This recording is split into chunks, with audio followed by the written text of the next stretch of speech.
नमस्कार, मैं हूं सौरभ शर्मा। भारत के कोने कोने में और लोगों के रोम रोम में इन दिनों सिर्फ भगवान राम ही बसे हुए हैं। अयोध्या राम भक्तों से पटी पड़ी है। शुरुआती 2 दिनों में ही लगभग 10 लाख भक्तों ने भगवान राम के मंदिर में जाकर उनके दर्शन किए और अगले 100 दिनों में 6 करोड़ से ज्यादा भक्तों के अयोध्या पहुंचने का अनुमान है। लेकिन इतने हर्ष उल्लास और उत्साह के बावजूद देश में विपक्ष को यह लगता है कि देश में कोई राम लहर नहीं है। राहुल गांधी ने तो ऐसी किसी लहर की बात होने से ही उसे सिरे से खारिज कर दिया। एक तरफ राहुल गांधी को लहर का पता नहीं चल पा रहा है, दूसरी तरफ मोदी विरोधियों ने ऐसे ऐसे बयान देना शुरू किए जिससे उनका नुकसान होना बिल्कुल पता लग रहा है। कांग्रेस के नेता वीरप्पा मोइली ने नरेंद्र मोदी के व्रत पर संदेह जता दिया। सपा नेता स्वामी प्रसाद मौर्य प्राण प्रतिष्ठा को ही ड्रामा बता रहे हैं। महाराष्ट्र में उद्धव ठाकरे एक कदम और आगे बढ़कर अब राम को बीजेपी मुक्त बनाने का आह्वान कर रहे हैं। सवाल यह कि क्या इसी सोच के पीछे कोई खास मकसद है? क्या देश में जारी राम लहर ने सियासत के सारे गणित को पलट कर रख दिया है? इसी पर होगा आज का मुकाबला। पहले सुनिए क्या बोले राहुल गांधी, वीरप्पा मोइली और उद्धव ठाकरे। ऐसी कोई बात नहीं है कि लहर है, ऐसी कोई बात नहीं है। मैंने आपको उस दिन भी बताया, ये बीजेपी का एक पॉलिटिकल प्रोग्राम है। इसमें उन्होंने नरेंद्र मोदी जी ने वहाँ पे मतलब पूरा फंक्शन किया, शो किया, वो सब ठीक है, अच्छी बात है। मगर हमारी क्लैरिटी है, हमारा क्या प्रोग्राम है। हमने आपसे बोला पांच न्याय देश को मजबूत बनाने के लिए, ये हमारा प्लान है और ये हम आपके सामने रखेंगे। मैं आज सुबह जब एक डॉक्टर के साथ मॉर्निंग वॉक कर रहा था तो उन्होंने मुझे बताया कि इस तरह से एक इंसान का जिंदा बचना संभव नहीं है। अगर वो जिंदा है तो ये कोई चमत्कार ही है। इसलिए मुझे शक है कि उन्होंने व्रत रखा होगा। अगर उन्होंने बिना व्रत रखे गर्भगृह में प्रवेश किया है तो वो अपवित्र हो गया है। वहां से ऊर्जा का संचार होना संभव नहीं है। आणि आता हे जे म्हणतात रामाचे सगळे पुजारी, चांगली गोष्ट आहे। प्रभू श्रीरामचंद्र हे कोणत्याही एका व्यक्तीची किंवा एका पक्षाची मालमत्ता नाही। आणि जर तशी तुम्ही करत असाल तर आम्हाला सुद्धा भाजप मुक्त प्रभू श्रीराम करावा लागेल। मला कालचा इव्हेंट झाला, राम की बात हो गई, अभी काम की बात करो, अभी काम की बात करो। तो आपने सुना अलग अलग पार्टियों के नेताओं को। हमारे साथ आज मुकाबला में मेहमान जुड़ चुके हैं। के शर्मा जी हमारे साथ हैं, भारतीय जनता पार्टी के राष्ट्रीय प्रवक्ता। शर्मा जी स्वागत है आपका। वरुण पुरोहित जी हमारे साथ, कांग्रेस पार्टी के लीडर, ज्वाइन कर रहे हैं आज के इस प्रोग्राम में हमें। वरुण जी आपका बहुत स्वागत है। किशोर तिवारी जी जुड़ चुके हैं हमारे साथ, शिवसेना उद्धव बाला साहब ठाकरे पार्टी से हमारे साथ जुड़े हुए हैं। किशोर जी आपका बहुत स्वागत है। 2 मेहमान विनोद बंसल जी बीएचपी से और बादल देवनाथ जी टीएमसी से हमारे साथ ज्वाइन करने जा रहे हैं। देखिए, अब जब हम कहते हैं देश में राम की लहर है तो 22 तारीख का कार्यक्रम जो अयोध्या में हुआ आप सबने देखा, और उससे पहले और उसके बाद भी देश में जिस तरीके से राम मंदिर के बनने के बाद लोगों में खुशी है, क्या कोई इससे इनकार कर सकता है? अब उसके बाद जुड़ा हुआ दूसरा राजनीतिक सवाल यह जरूर है कि देश का जो ये माहौल है इसका फायदा किसको पहुंचेगा? तो उस मंच पर कौन लोग मौजूद थे जब रामलला की प्राण प्रतिष्ठा के बाद प्रधानमंत्री नरेंद्र मोदी ने अपना संबोधन किया? प्रधानमंत्री के अलावा योगी आदित्यनाथ थे, गवर्नर थी उत्तर प्रदेश की, उसके अलावा संघ प्रमुख थे और एक संत थे। तो ये जो काम हुआ, जब प्रधानमंत्री कहते हैं राम आ गए हैं, हमारे और आपके राम आ गए हैं, तो क्या राम का आशीर्वाद उनको नहीं मिलेगा? सियासी तौर पर भी देखें, जिनको नरेंद्र मोदी से आने वाले चुनाव में लड़ना है, क्या वो देश की इस वक्त की राजनीतिक हकीकत से मुंह चुरा सकते हैं? क्या वो इनकार कर सकते हैं कि देश के अंदर ऐसा कोई माहौल नहीं बना हुआ? के शर्मा जी के पास पहले मैं जाना चाहता हूं, क्योंकि राहुल गांधी कह रहे हैं कोई राम लहर नहीं है देश के अंदर। अब मैं सौरभ जी इस पर क्या कह सकता हूं? आपने वो 22 तारीख का वो सुबह से लेके और रात तक का दृश्य अपने सारे चैनलों को दिखाया, अपने चैनल के माध्यम से सारे देश को दिखाया, और आप ही नहीं तमाम चैनलों ने दिखाया है। और यही नहीं, उसके 2 दिन पहले से भी जिस ढंग से और उसके 2 दिन बाद तक, आज तक का भी आप जो है रिपोर्ट दिखा रहे हैं, और देश भर में जिस ढंग से प्राण प्रतिष्ठा के अवसर को लेकर लोगों में उत्साह था और जिस ढंग पूरा देश राममय हुआ था। अब किसी की आंख में मोतियाबिंद हो गया तो मैं क्या करूं उसके लिए? वो तो आंख भगवान जो है ऐसे अवसरों पर, ऐसे जो आसुरी शक्तियां हैं उनके आंख में मोतियाबिंद लाई देती है। तो मुझे एक बार बार जब एक पंक्ति याद आती है कि जब नाश मनुष्य पर छाता है तो पहले विवेक मर जाता है। ये आसुरी शक्तियाँ जो हैं, इन लोग के विवेक मर गए, और भगवान ऐसा करते हैं क्योंकि वो देश को दिखाना भी चाहते हैं। भगवान यदि अच्छे फल भी देते हैं तो जो पाप करते हैं उनको भी पाप का जो है भागीदार होना ही पड़ता है जी। तो इसलिए मैं इस पे ज़्यादा कुछ नहीं कहूँगा। हम तो बहुत खुश हैं देश के अंदर जिस ढंग से आज राममय वातावरण है, एक सौहार्द का वातावरण है। और मैं ये भी कहूँगा सौरभ जी, आज के बाद 22 तारीख के बाद देश में एक इतिहास बदला है, एक अयोध्या से पहले और एक अयोध्या के बाद। अब इतिहास की रचना यहाँ से होगी, एक नए इतिहास का जो है उस दिन सूत्रपात हुआ है जी। Pre Ayodhya, past Ayodhya. और अभी मैं जिस आप उद्धव जी की बात कह रहे थे, तो देखिए यदि विवेक होता तो ये शब्द नहीं होते, लेकिन विवेक कहीं खो गया है ना, विवेक मर गया है, ठीक है, इसलिए वो इस तरह की बातें कर रहे हैं। वीरप्पा मोइली जो बातें कर रहे हैं ये तो वैज्ञानिक तथ्य हैं कि 11 क्या, यहाँ तो जैन समाज के अंदर आप देखिए लोग 31 दिन 51 दिन का पारणा रखते हैं। लेकिन क्या है कि किसी तरह क्रिटिसाइज करना। आपने एक शब्द पूछा इससे फायदा किसको होगा, तो फायदा तो राम भक्तों को होगा। देश के 140 करोड़ भारतीय जो राम भक्त हैं उनको फायदा जरूर होगा, इसमें कोई दो मत नहीं। और रामद्रोहियों को ये श्राप जरूर है। मतलब राम और ये भक्तों को दिख फायदा भी रहा होगा। आप राम भक्त हैं, नरेंद्र मोदी जी राम भक्त हैं, तो उनको फायदा होगा मतलब, और रामद्रोही मतलब राहुल गांधी, ये कहना नहीं, चाह रहे हैं? रामद्रोह का मैं किसी को सर्टिफिकेट नहीं दे रहा हूं, ये तो आत्मविवेचन करने की जरूरत है कौन रामद्रोही है।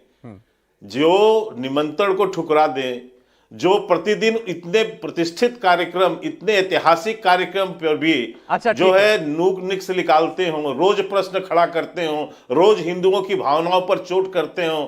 अरे मोदी जी का विरोध कीजिए, हमारा विरोध कीजिए। देखिए शायद राहुल गांधी करना तो मोदी जी का ही विरोध चाह रहे थे शर्मा जी। देखिए लेकिन जो सवाल पूछा गया वो बड़ा स्पष्ट था।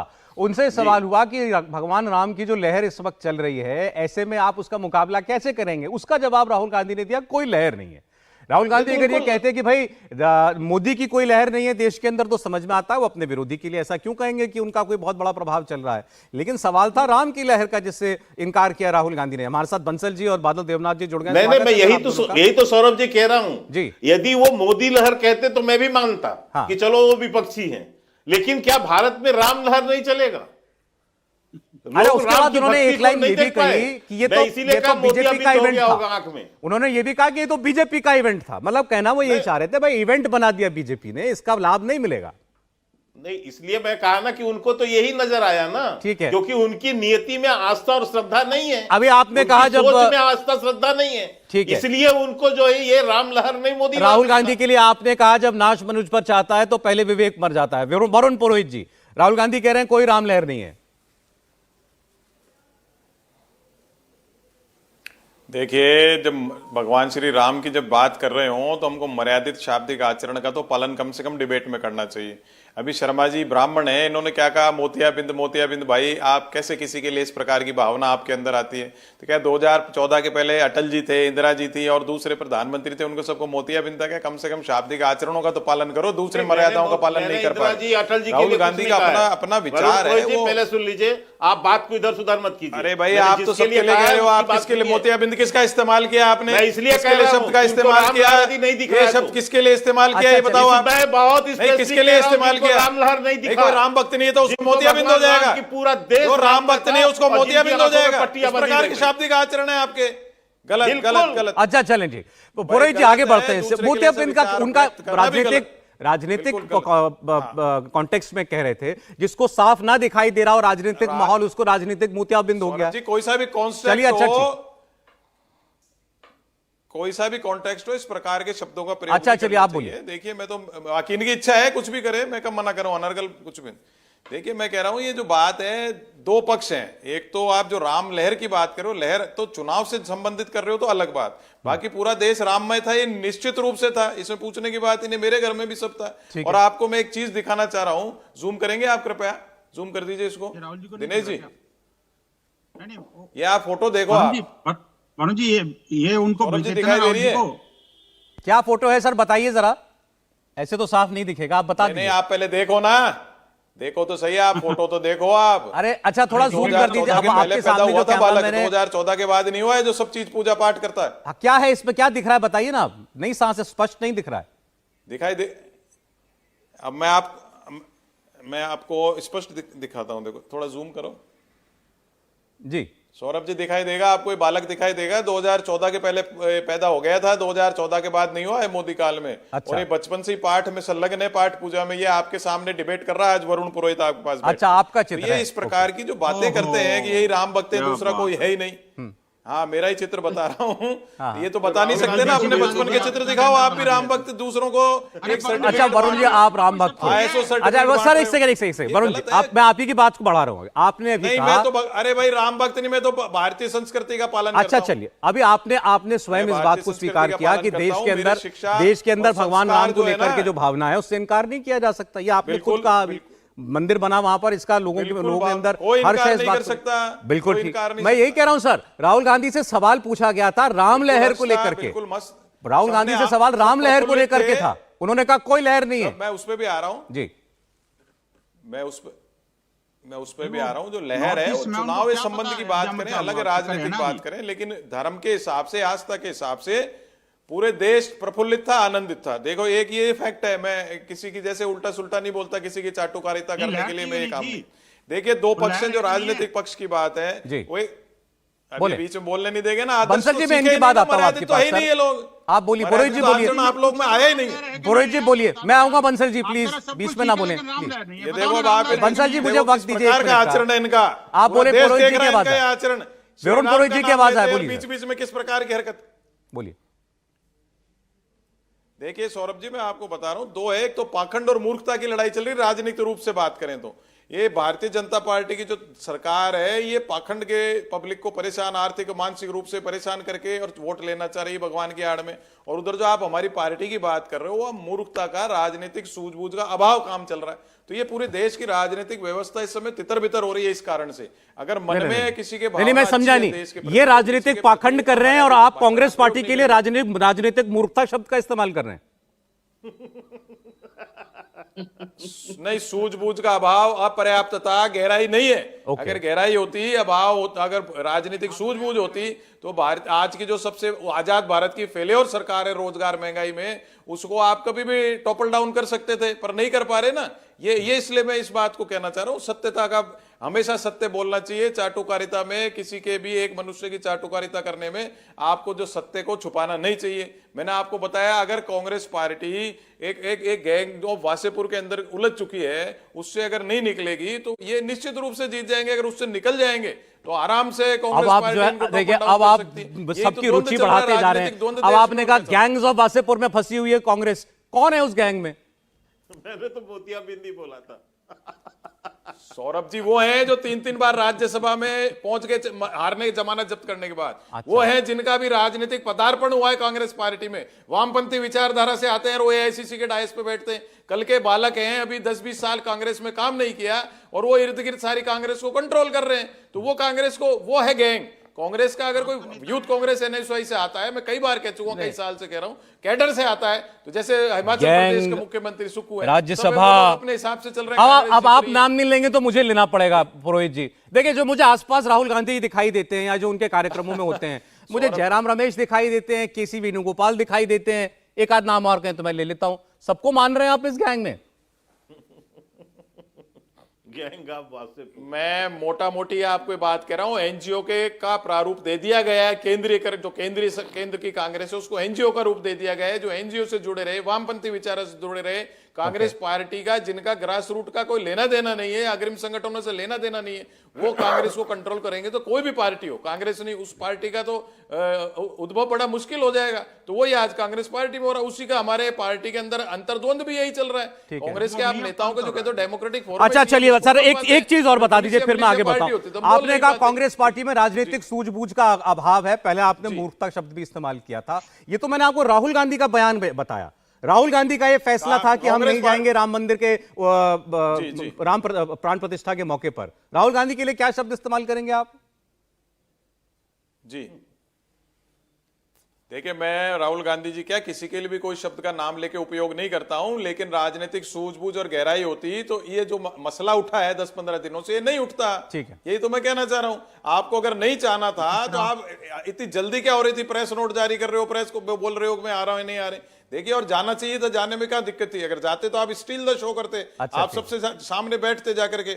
लेकिन आप, मैं वही तो कह रहा हूँ, राजनीतिक सूझबूझ का अभाव होने, वो क्यों है राजनीतिक सूझबूझ? आपके इर्द गिर्द अलग आपके जो गैर कांग्रेस पृष्ठभूमि के लोग इकट्ठे हो जाएंगे या जमानत जब्त वाले इकट्ठे हो जाएंगे, तो आपकी कोई भी पार्टी हो उसका निश्चित रूप से। अच्छा चलिए सर, अब आपने कांग्रेस बगैर किसी लाग लपेट के अपनी बात कही, अपनी पार्टी को आईना दिखाया वरुण पुरोहित जी ने। चलिए एक बार जरा बंसल साहब को क्या कहना है? अभी भी उनकी बात में कोई दोष निकालेंगे बंसल जी? नहीं सौरभ जी, मैं मैंने शुरू से कहा है कि वरुण जी एक स्टंच हिंदू हैं। मैं मानता हूं इनके हिंदुत्व पर, इनकी आस्था पर कोई प्रश्न चिन्ह नहीं लगा सकता। लेकिन बात यह है कि जो इन्होंने बात कही, जो मैं कह रहा था वही बात इन्होंने कह दी। अच्छी बात है, कम से कम कांग्रेस में कोई बोलने वाले तो खड़े हुए हैं ना। ये दूसरे नेता है कांग्रेस के अंदर जो कि कांग्रेस को आईना दिखाने की कोशिश कर रहे हैं। वो अलग बात है कि कांग्रेस को वो आईना उल्टा दिखता है एक्चुअली ना, दुर्भाग्य है। और मैं कहता हूं देखिए, इनको ये जो नेताजी हैं, इनको कम से कम अपने नेताजी के पास जाना चाहिए या उनको नेता मानने से मना कर देना चाहिए। भाई देखो, जब बात ही नहीं मानता, जब घर के लोग घर की बात नहीं मानेंगे तो किसकी बात मानेंगे? और देखिए, जो राम से विमुख हो जाएगा तो फिर किस काम करेगा देश के अंदर, ये भी तो बता रहे हैं। वरुण जी देखिए, आपने जो पिक्चर दिखाई ना जी, वो पिक्चर दिखाने की जरूरत नहीं थी आपको। हमें पता था कि आप हिंदू हैं, स्टॉन्च हिंदू हैं, आपके हिंदुत्व पर कोई प्रश्न चिन्ह नहीं है। लेकिन बात यह है कि जो राम का है वो अगर रोम वालों के साथ चला जाएगा तो निश्चित रूप से उसका डीएनए खराब हो जाता है। पूरी बात नहीं सुनी आपने, अभी बता देता हूं मैं, फिर आपको कुछ और कहना पड़ जाएगा। इन्होंने पाखंडी भी कहा आप लोगों को। नहीं, वो ठीक है। देखो ऐसा ना, वो तो कांग्रेस में है ना जी। आप सौरभ जी, मैं इसका बुरा नहीं मानता। ये चूंकि कांग्रेस में है ना, तो इनकी भाषा तो उस तरह से होनी है। देखिए, ये अंदर से हिंदू है लेकिन बाहर से तो कांग्रेस ही है ना जी। जब तक इनके सामने नेता कांग्रेस लगा रहेगा तब तक इनकी भाषावली और उनकी शब्दावली और उनकी संस्कृति कहीं ना कहीं विकृति को रूप लेगी। मैं इसीलिए कहता हूं, देखिए, जो राम भक्त है वो भी जब रोम भक्त के साथ रहेगा तो निश्चित रूप से उसके ऊपर फर्क पड़ेगा। वो मानसिकता का अंतर है ना जी। अब देखिए, अगर वरुण पुरोहित को बुलाया होता, हमें नहीं पता था एक्चुअली कि राहुल गांधी की जगह वरुण पुरोहित जी आ सकते हैं, तो इनको न्योता देते। अगर पार्टी अध्यक्ष होते तो हमें नहीं पता था एक्चुअली। ऐसे लोग पार्टी अध्यक्ष होने चाहिए, दुर्भाग्य है कि नहीं बन पाए। अच्छा जी, ये समझ। अच्छा ठीक है। देखिए, सवाल तो ये, विपक्ष कहता है कि ये जो कार्यक्रम 22 तारीख का था, ये पॉलिटिकल प्रोग्राम बना दिया। राहुल गांधी यही कहते हैं, बाकी तमाम विपक्षी दलों ने भी यही आरोप लगाया कि इसको तो बीजेपी ने हाईजैक कर लिया, ये तो धर्म का कार्यक्रम ही नहीं बचा। मैं कह रहा हूं आज इस बात को सत्य भी मान ले, एक चर्चा के लिए मान लेते हैं कि इसको ठीक है, पॉलिटिकल फायदे के लिए वीएचपी बीजेपी ने यह कार्यक्रम रचा था, तो क्या इसका लाभ मिलेगा उन्हें या नहीं मिलेगा? किशोर तिवारी जी। देखो, दो ही राजकीय पक्ष या पॉलिटिकल पार्टियां जो राम जन्मभूमि आंदोलन से जुड़ी हुई थी, उसमें बीजेपी थी और जो ज्यादा मुखर थी वो शिवसेना थी। और शिवसेना प्रमुख के एक बयान को आपने बताया, तो उन्होंने उस दिन 22 तारीख को उन्होंने नासिक में, हमने भी मनाया कार्यक्रम। और मैंने कल भी कहा, विनोद जी थे मेरे साथ में, कि एक अभूतपूर्व कार्यक्रम हुआ। स्वतंत्र भारत या मेरे जन्म में तो मैंने पहली बार ही देखा कि इतना आत्म प्रेरणा से हिंदू समाज राम के आने का स्वागत किया और अच्छी बात हुई। लेकिन है ना, कल मैं ऐसी एक डिबेट में था, तो वहां कुछ संत बैठे थे, तो और कार्यक्रम में भी देख रहा था, तो कोई माइक वालों ने पूछा भद्राचार्य जी को, उन्होंने बोला अब मोदी जी आ जाएंगे, उनको 350 सीट मिलेगी। तो कल संत लोग कह रहे थे कि अब मोदी जी को इसका फायदा मिलेगा। यानी हमने जो बोला था कि यह 40% मंदिर बनने के बाद राष्ट्रीय चुनाव के पहले ये कुछ किया जा रहा है, इसका कार्यक्रम यह पॉलिटिकल ज्यादा है। मैं तो बोलूंगा आप राहुल गांधी, एक मिनट, बंसल जी थोड़ा, आप है ना, आपको तो बुलाया नहीं था, आप तो बाहर ही कर दिए थे। मुझे कोई दिक्कत थोड़ी है भाई, मुझे इसकी चिंता नहीं है, मुझे बुलाया गया था नहीं। मैं राम मेरे हृदय में है यार, मैं तो राम का ही काम कर रहा था। अच्छा ठीक है, बंसल जी क्या था? अच्छा किशोर जी बोलिए, किशोर जी बोलिए। देखो, बीजेपी ने वीएचपी को ओवरटेक किया, ये बात तो कबूल है, लेकिन उस पर मैं अभी नहीं बोलूंगा। राहुल जी को बोल पूछा भी दिया, गया। नहीं भी बोलूंगा। अरे भाई विनोद अरे जी, किशोर मैं भी आप आपके किशोरों की सी बात कर रहे हैं। अच्छा चलिए, बोलिए आप बोलिए। तो अरे प्रोफेसर सर, हो मुझे जाओ। ब्रेक का समय हो जाएगा। किशोर जी, मेरा एक प्रश्न वही मिनट था, और। आपने जो भी बताया, भाई मान लेते हैं पॉलिटिकल फायदे के लिए किया, जो आप कह रहे हैं, संत बोल रहे हैं अब 350 सीट बीजेपी को आ जाएगी, आप मानते हैं इसका लाभ होगा कि नहीं होगा? ईमानदारी से बताइए। एक मिनट, हमारे सामने एक बहुत बड़ा चैलेंज है जिसको उद्धव जी ने बताया है। उद्धव जी ने ये बताया कि वहां पर 10 साल का कुशासन छुपाने के लिए राम का मुखौटा पहन के रावण बैठे थे और वो मुखौटा हमको खोल के बताना है। आपने राहुल जी का स्टेटमेंट दिया। देखो, राहुल जी को पूछा गया था, राहुल जी ने बोला ऐसी कोई मोदी की या बीजेपी को फायदा मिले ऐसी लहर नहीं है। देखो नहीं, राम की लहर राम बात की कर लहर भाई। ना, किशोर जी प्लीज, जो बात टेप पर है उसको क्या जुटलाना? उन्होंने कहा राम की लहर नहीं है। अरे भाई, उन्होंने उसके आगे भी बोला बहुत अच्छा कार्यक्रम हुआ और मुझे उसकी खुशी है। कहाँ बोला? उन्होंने बोला, लेकिन उसके कार्यक्रम के बारे बाद में क्या उन्होंने बोला? क्या अच्छा बोला? बोला। अच्छा बोला ना, अच्छे बोला। अरे कार्यक्रम और तो अच्छा तो आपने बोला है, उन्होंने क्या बोला? अरे उन्होंने भी बोला उनको तो बहुत चुभ रहा है अच्छा सूल की कार्यक्रम तरह। हुआ, ये बोला। नहीं किशोर अरे जी, भाई, उनको मैंने तो सूल की तरह चुभ रहा है। उनको तो लग रहा है राम अरे- मंदिर क्या बन गया, मेरे छाती में खंजर लग गया। आप कैसी बात कर रहे हो किशोर जी? देखो, आपका मन प्रफुल्लित है, इसका मतलब ये थोड़ी है कि राहुल जी का भी है। देखिए कि अरे मैं बोलता आपका हूं। राहुल जी का मन कोई मिला हुआ है, ऐसा मत सोचिए। देखिए, अभी तो कुछ जी। दिनों के लिए गठबंधन है, उसके बाद यही गांठों का बंधन बनने वाला है आपका, मुझे पता है। अरे थोड़ा रुको। आप जैसे स्वयं देखो। अच्छा चलिए, किशोर जी प्लीज, अच्छा किशोर जी 15 सेकंड में अपनी बात खत्म कीजिए सर, समय मेरा ब्रेक हो और गया मैं प्लीज। बिल्कुल उन्होंने बोला कि मैं सामाजिक न्याय की लड़ाई लड़ रहा हूं। ठीक है। उन्होंने 5 मुद्दे रखे जो देश के सामने बहुत गंभीर है। ठीक है। जिसमें बेरोजगारी है, महिलाओं के अधिकार है, किसानों की समस्याएं हैं, स्वास्थ्य है, शिक्षण है। एक बुनियादी तौर पे पॉलिटिकल पार्टी के नेता ने जो कहना चाहिए या अच्छा करना चलिए, चाहिए, आप राहुल वो जी के बयान के कर साथ रहे हैं और आपके नेता ने बोला नहीं, कि मैं ये इतना- राम का इतना नहीं। मुखौटा लगा के रावण बैठ गए हैं, तो मतलब भगवान राम को भी इनसे आजाद कराना है, तो वो काम भी आपको करना है, लेकिन आप इसको चुनौती मानते हैं अपने लिए। बादल जी, मुझे एक छोटा सा ब्रेक लेना है सर, आपसे आज शुरुआत करूंगा, मैं ब्रेक के बाद लौटता हूं तो आपके पास आता हूं। एक छोटा सा ब्रेक। क्या भगवान राम का आशीर्वाद नरेंद्र मोदी को मिलने जा रहा है? कोई 350 कह रहा है, उनकी पार्टी कहती है 400 सीट हम जीतेंगे, विपक्ष कहता है यहां दाल नहीं गलने वाली। लौटते हैं ब्रेक के बाद, देखते रहिए मुकाबला।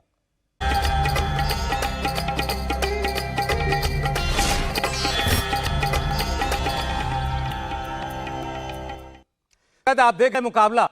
रामलला के अयोध्या में अपने मंदिर में प्रतिष्ठित होने के बाद अब बात होती है राजनीति की, इसका फायदा किसको मिलने जा रहा है? नरेंद्र मोदी ने कहा मेरे राम आ गए, तो क्या भगवान राम का आशीर्वाद भी उनको प्राप्त होगा? क्या 300 350 पार भी भाजपा जा सकती है आने वाले चुनाव में? क्या विपक्ष ने अयोध्या ना जाकर के सबसे बड़ी सियासी गलती कर दी है? और राहुल गांधी जो कह रहे हैं कि ऐसी कोई राम लहर नहीं है, वो देखकर भी उसे अनदेखा कर रहे हैं। आज की चर्चा इसी पर केंद्रित है। हमारी मेहमान हमारे साथ बने हुए हैं बादल देवनानी, तृणमूल कांग्रेस के समर्थक भी हैं, हमारे साथ जुड़े हुए हैं आज की चर्चा में। बंगाल में ममता जी ने कहा कांग्रेस के साथ हमारा कोई अलायंस नहीं, हम अकेला लड़ेंगे, बीजेपी को हम अकेले टक्कर दे सकते हैं। लेकिन आप भी क्या इनकार करेंगे? जो माहौल देश के अंदर बना हुआ है, पूरे देश के अंदर, बंगाल उससे अछूता है क्या देवनाथ जी? नहीं, उससे पहले राम का नाम छोड़ के आप कांग्रेस, आप टीएमसी के अलायंस में चले गए। हाँ, दोनों मैं बातें तो तैयार होकर मैं उसके ऊपर कोई आंसर दूंगा। ओके। लेकिन बंगाल में ऐसा कोई प्रॉब्लम नहीं है। अदिति चौधरी खुद एक प्रेस कॉन्फ्रेंस करके बताया वो अकेला लड़ सकती है, अकेला लड़ेंगे। और फिर भी वो लोग, मैं सुना 7-8 सीट मांग रहा है, लेकिन ऐसा कुछ नहीं है। दीदी ने खुद बोल दिया जो पार्टी जिस राज्य में जो पार्टी मजबूत है उन पार्टी के साथ बात करना, उनके साथ अलायंस करना होगा। और दीदी का काम है सबको एकजुट करना। 2024 हम सब मोदी जी के खिलाफ लड़ेंगे और मोदी जी को हारेंगे, बात यही है। लेकिन आपका डिबेट जो था राम के नाम पर, लेकिन इससे पहले के शर्मा जी जो आंसर आपको दिया आपने सुना नहीं। देशद्रोही से रामद्रोही हो गया, किसी को बोला इतिहास बदल गया, किसी को बोला अच्छे फल मिल सकता है, वो आसुरी शक्तियों का बात किया, इतना सब शब्द निकल दिया। लेकिन के शर्मा जी ये बात नहीं बोला राम के साथ सीता माता कहाँ है। राम के साथ जो राम का मूर्ति जो स्थापित हुआ वो बालक मूर्ति था, पूर्ण मूर्ति नहीं है। अभी भी रामलला का पूजा वहां पर होता है, लेकिन राम के साथ लखन अपने साथ सीता, वहां पर एक साथ पूजा नहीं होता है। बालक राम वहां पर बैठाया गया है। के शर्मा जी आपको ध्यान देना चाहिए।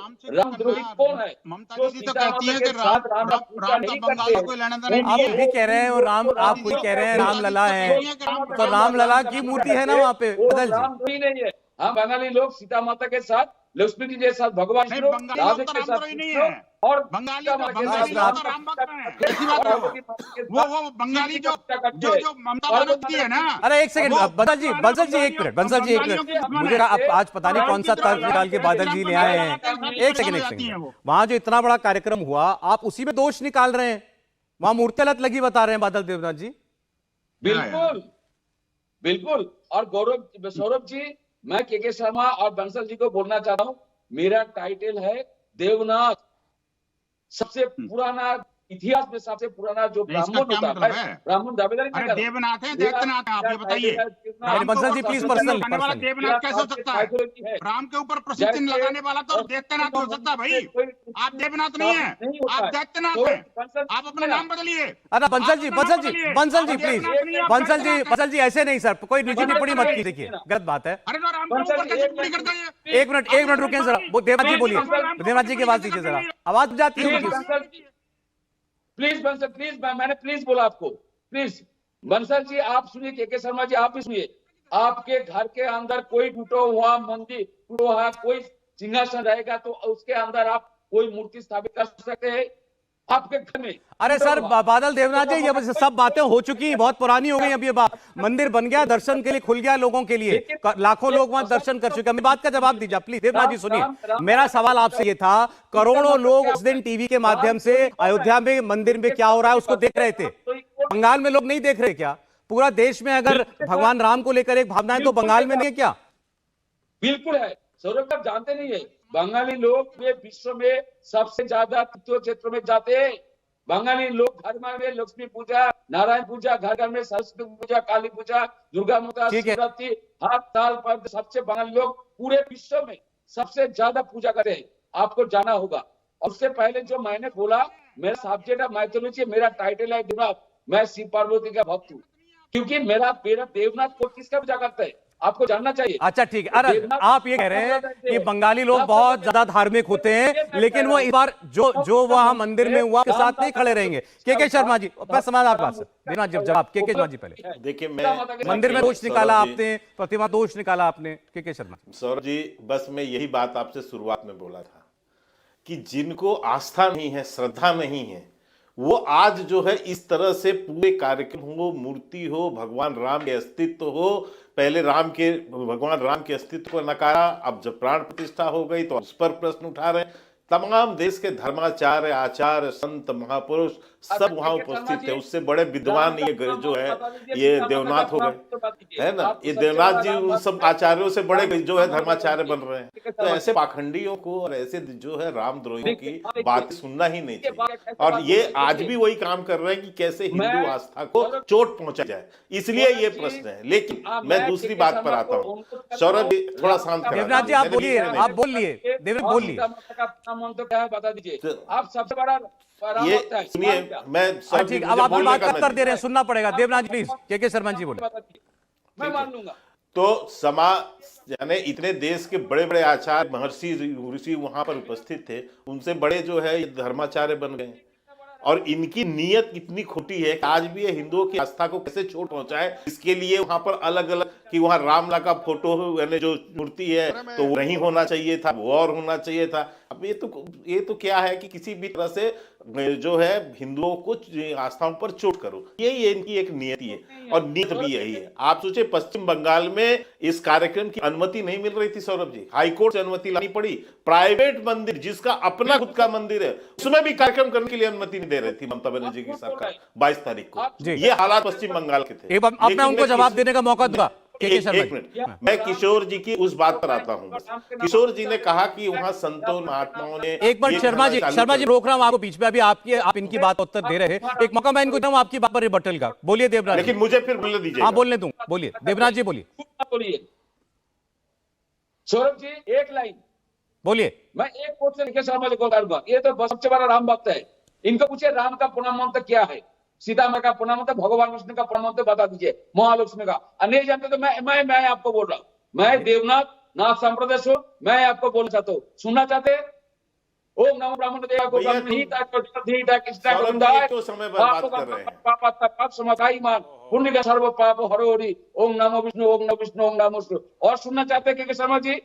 और सुनना चाहते हैं? भैया सौरभ जी, मुझे बोलने दीजिए। बोलिए। महालक्ष्मी का, सरस्वती माता देखिए का, सौरभ जी, आपके धर्म की, आप किसी के धर्म की जानकारी का इम्तिहान नहीं हो रहा बादल देवनाथ जी। जानते नहीं है। अच्छा चलिए जी। देखिए सौरभ जी, रामायण के अंदर में काल नेमी का भी उल्लेख है। बोल क्या? हनुमान जी जाने लगे संजीवनी ले, तो काल नेमी ने भी रूप बदल के इसी तरह राम नाम का जपने लगे। तो ये काल नेमी लोग हैं, ये काल नेमियों से तो बचने की बहुत जरूरत है। तो मैं इससे कुछ नहीं लूंगा। आप इनको काल नेमी कह रहे हैं, उद्धव ठाकरे आपको रावण कह रहे हैं, राम का मुखड़ा लगा के आ गए हैं। हाँ, मैं बता रहा हूँ, मैं इसीलिए किशोर जी की बात पर आ रहा हूँ। मैं इसी पे उन्होंने कहा कि संतों ने, महात्माओं ने सब कहने लगे कि 350 बोर्ड सीट इनको मिलेगी, ये मिलेगी, वो मिलेगी। मैं कह रहा हूँ, मैं संत महात्माओं और सारे पूज्य लोगों का हाथ जोड़कर जो आशीर्वाद वो दे रहे हैं उसको स्वीकार करूं। निश्चित तौर से भारतीय जनता पार्टी स्वीकार करती है। 140 करोड़ भारतीयों के आशीर्वाद को हम स्वीकार करते हैं। संत महात्माओं के वचन तो जो है आशीर्वचन होते हैं, यदि वो दे रहे हैं तो बिल्कुल स्वीकार। लेकिन एक चीज मैं जरूर कहना चाहता हूं, जो इन्होंने कहा कि उद्धव ठाकरे जी के सामने चुनौती। उद्धव ठाकरे जी कह रहे हैं कि चुनौती के जो बड़ी है उनमें आना चाहिए, उनका समाधान चाहिए। उद्धव ठाकरे जी के सामने चुनौती स्वयं उद्धव ठाकरे हैं, ये जान लीजिए। और ये भी ठीक कहा इन्होंने, पूरे उसमें आंदोलन में पूज्य बाला साहब ठाकरे की शिवसेना का बड़ा योगदान था। निश्चित रूप से हमारे साथ वो थे उसमें आंदोलन में, पर ये शिवसेना जो थी वो पूज्य बाला साहब ठाकरे की थी, उद्धव ठाकरे की सोनिया सेना नहीं। अच्छा, जो सत्ता के लालच के लिए भगवान राम की विरोधी हो गई, हनुमान चालीसा की विरोधी हो गई, हनुमान चालीसा करने वालों को जेल में डाल दिया। ये जो शिवसेना है वो उद्धव ठाकरे की शिवसेना। एक बात किशोर तिवारी जी बोलिए, इसको जनता समझती है। किशोर जी। हाँ, देखो आप एक आधा स्टेटमेंट टूटा उटा दे देंगे। उद्धव जी ने कल जो भाषण दिया वो स्पष्ट दिया कि राम मंदिर बनाया, इसलिए उन्होंने अभिनंदन भी किया। और अब कामकाज की भी बात हो जाए, और हम आपके साथ ही थे, लेकिन मैं आपके बड़े बड़े दावे के शर्मा जी सुनते रहता हूं। आप राम के सहारे अपनी चुनावी नैया पार करना चाहते हैं, ऐसा जो मैसेज गया है, ये मैसेज आपको घातक सिद्ध होगा। आपके सर, हमें राम जी का ही सहारा चाहिए। राम रूपी जो है जनता जनार्दन का सहारा चाहिए, आपको नहीं चाहिए। आप राम विरोध मुझे बोलने देना, आपको मुबारक। बोलिए किशोर जी। हमें तो भगवान राम का साथ चाहिए। अरे भाई, मुझे 140 करोड़ भारतीय शर्मा जी बोल मुझे ठीक शर्मा जी। अरे क्या देखो कैसा है, ये लोग है ना बड़े इमोशनल हो गए। और भारत की भूखी जनता, बेरोजगार जनता, आत्महत्या करने वाले किसान, इनको ये इमोशनली ब्लैकमेल करना चाहते हैं। लेकिन लोग अभी बहुत कठोर हो चुके हैं। राजनीतिक पार्टियों को धर्म की राजनीति से बचना चाहिए, ये मैसेज लोग दे रहे हैं। और हमारे पास तो बहुत बड़ा टारगेट है। बीजेपी ने इतना मेगा फंक्शन किया और हमने उसको कबूल किया। अब हमको लोगों को बताना है कि ये 10 साल की ये निकम्मी सरकार राम के मंदिर बनाकर चुनाव जीतना चाहती है। ये इनका षड्यंत्र है, इसको हमें परास्त करना। चलिए ठीक है, बड़ी साफ बात बोली किशोर तिवारी जी ने। इमोशनल ब्लैकमेल कर रहे हैं, धर्म के नाम पर लोगों को उकसा रहे हैं, और ये चुनौती है, हमें इससे लड़ना पड़ेगा। वरुण जी, मैं आता हूं, इसका उत्तर एक बार विनोद बंसल जी दे दे, फिर मैं आपके पास आ रहा हूं। इमोशनल ब्लैकमेल कर रहे हैं विनोद बंसल। सौरभ जी, ब्लैकमेल तो इनका उसी दिन हो गया था जब ये अपने राम जी को छोड़ दिया था, हनुमान के दुश्मन बन गए थे, रासुका लगा दी थी। और उसके बाद में जो है वो देखिए, नहीं मैं समझ रहा हूँ, मैं समझ रहा हूँ किशोर जी आप इनके बीच में मत बोलिए। आप किशोर जी आपका दर्द समझ रहा हूँ, बीच में बोल रहे हैं तो मैं समझ रहा हूँ।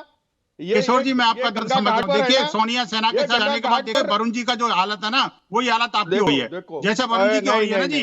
अंदर कांग्रेस में होते हुए भी वो कांग्रेस में होने के कारण अंदर राम छुपाना राम को दे। ऐसे ही आपको जो है ना सोनिया सेना के साथ करके आपको अपने अंदर का राम दबाना पड़ रहा है। अरे किशोर जी, मैं समझ रहा हूँ आपकी बात। देखिए, अभी भी समय है, लौट आओ राम की तरफ। अभी भी समय है, लौट आओ राम की तरफ। राम ही कल्याण करेंगे।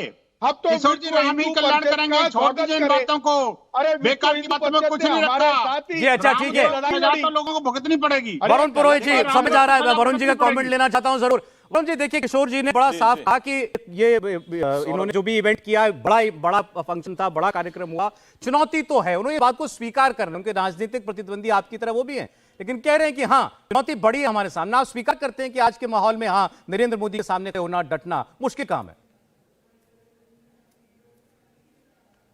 नहीं मुश्किल नहीं है। मैंने आपको सौरभ जी पहले भी कहा, सबसे फेल्योर सरकार है महंगाई बेरोजगारी के ऊपर। आप देखिए कितना गजा भारत पे बढ़ गया।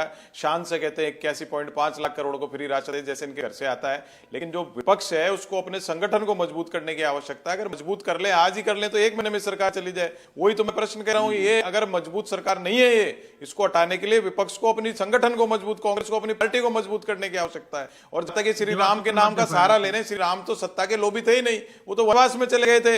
एक वर के पीछे, माता पिता की बात के पीछे वनवास में चले गए। ये तो सत्ता के इतने ज्यादा पीछे, अब मैं क्या शब्दों का प्रयोग करूं, इनको सत्ता के लिए भगवान का सहारा लेना पड़ रहा है। क्यों नहीं आप 9.5 साल बताइए इकोनॉमिक स्टेटस क्या किया देश का?